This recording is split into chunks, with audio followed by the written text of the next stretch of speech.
answering machine in my office is my cell phone number, and I am always willing to come in for emergencies, because if you do that, you have a patient for a lifetime, and you have their family for a lifetime. They really appreciate it.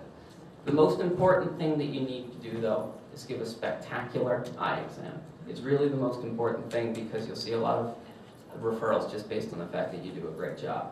I really don't believe there's such a thing as community saturation. If you want to go to a place and you do a great job, then you're going to be able to build a practice from it. I'll be happy to take questions. I look forward to talking to you all again later. I think that we have Ken on the panel next. Thanks.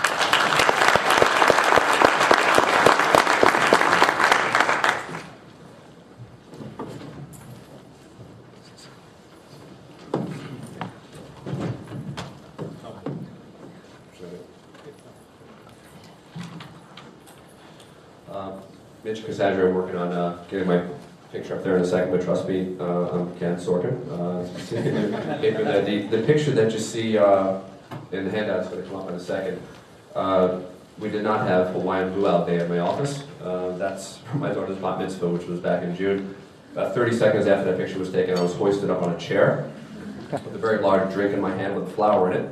But I'm Ken Sorkin. I graduated from SUNY back in 1993, classmate of Dr. Chung and also Dr. Wong, Lyndon Wong, who was a professor of yours. Some great stories about Lyndon if you ever want to know about it later.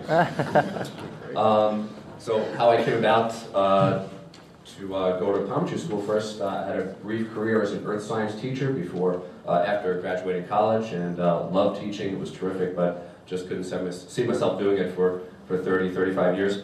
So wound up speaking to my sister, who's 4 years older than me, who was in medical school at the time, and had chosen ophthalmology as her chosen profession.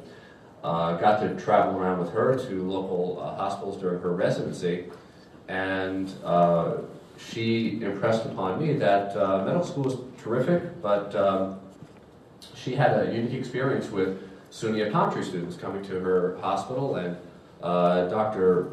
Roy Cole, who was a terrific low vision practitioner at SUNY for many, many years, he would lead the optometry students into the hospital, and she was so impressed with what they knew and what she didn't know that she said, "Why don't you think about optometry school?" So I looked into it and followed her around some more, and I said this was the way I should go, and wound up doing it. After graduating SUNY, which was again in 1993, which means that I think the first year, you guys were probably in second or third grade at the time, did a residency at Northport Vets Hospital, and it was a terrific experience, but became very comfortable with working with ophthalmology there, and decided that was my venue that I wanted to practice in. So again, as you can see by your sheets, I now work full-time in an ophthalmology office. I've been doing that really ever since residency. I briefly was at a LensCrafters location for about 2 years, which is also a terrific experience. Was offered the office to buy into, but just didn't decide it was decided that it wasn't the practice modality for me. And during that time at LensCrafters, though, I was hired on as the young associate at the office, and was doing a lot of co-management there and referrals to local ophthalmology groups. And echoing Steve's words, getting in good relationship with local ophthalmology and healthcare physicians in general is really, really important. My referral letters to these local ophthalmology groups is what really got me my first job within an ophthalmology office. And these referral letters, if they're precise, they are your calling card. They let local physicians and ophthalmologists know what you know, and if your referrals are judicious, you get that patient back and you build relationships. And after my time at LensCrafters, the office I corresponded with most closely offered me my first position there, and stayed there for 2 years. And had a very good experience, and for certain reasons, some of them financial, wound up leaving there and joining a pediatric practice. Now, coming out of Northport Veterans Hospital, taking care of the Vietnam era and even some World War II veterans, and going into pediatrics, a lot of it was learning on the job. But I actually saw quite a few pediatric cases when I was at the lens-crafters location and felt comfortable doing it. And again, I've been there since 1999. It'll be 10 years this summer. Some tips as far as working within an ophthalmology office.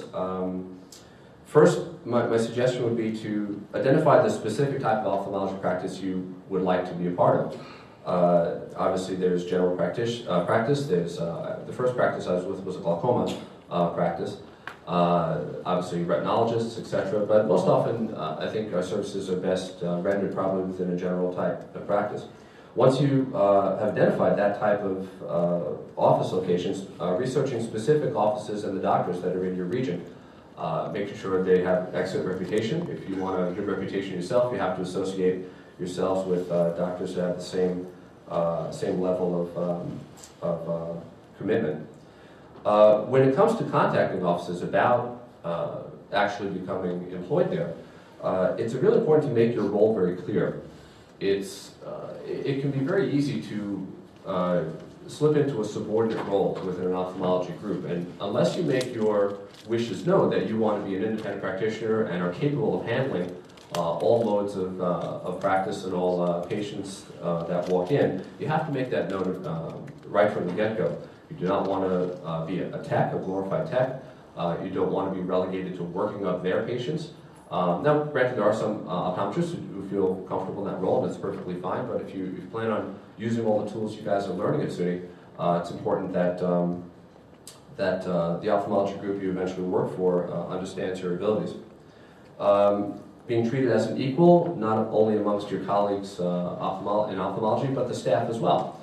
In my office, they're instructed that when a patient calls for an appointment, that it's a multidisciplinary group and that both optometry and ophthalmology offer their services, and we're described, myself and we have a part-time associate also is an optometrist, that our skills are nothing short of the ophthalmologist skills. The only thing we stop short of is surgery, and our patient base reflects that.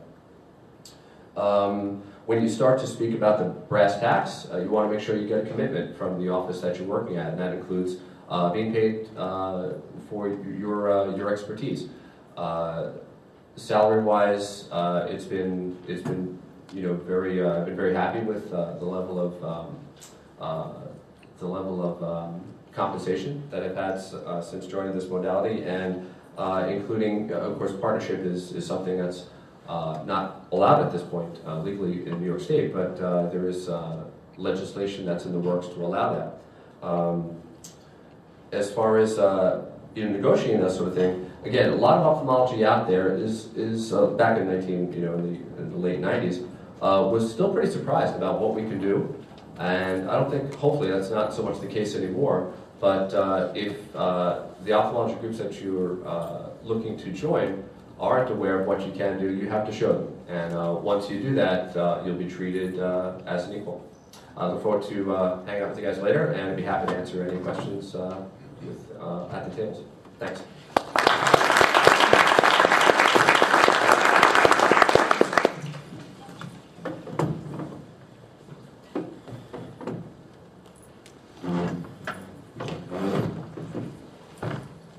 I guess I'm next. I hope everybody can see me over the podium.